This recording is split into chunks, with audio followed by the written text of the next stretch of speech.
Hi guys, I just posted a video not too long ago talking about the definite articles, and so I want to take a look at the indefinite articles, which in English are a, an. In Italian we have 4 different indefinite articles versus English that only has 2. Obviously we like to spice it up, make it more difficult. The article has to match with gender and number the noun. So if the noun is feminine singular, we have to pick an article that is also feminine and singular.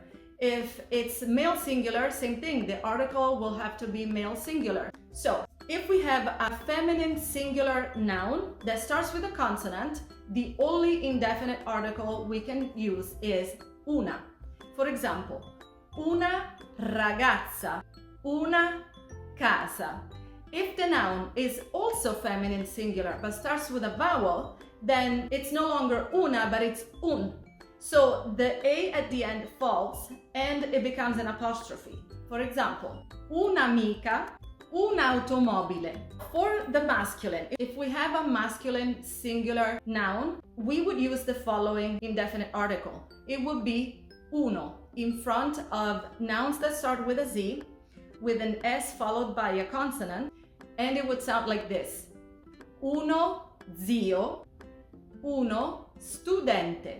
Then, for masculine singular nouns that start with any other consonant or with a vowel, we would use un. So the O of uno falls and it just stays un. In this case, for the masculine version, there is no need for an apostrophe. The apostrophe is only in front of female nouns.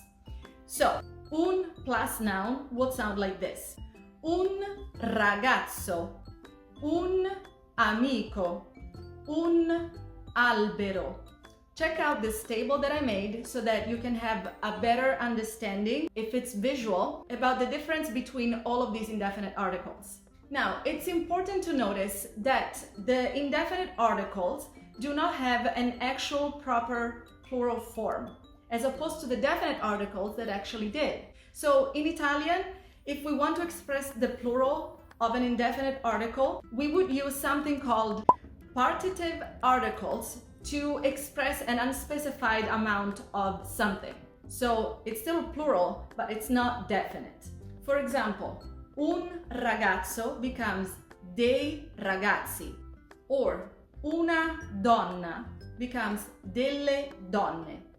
I will not dive specifically into this topic as for now. I want to keep it as simple as possible so that you can learn it easier without being overwhelmed. But let me know what you think of these articles, if you find them difficult or pretty straightforward, and I will see you next time. Bye.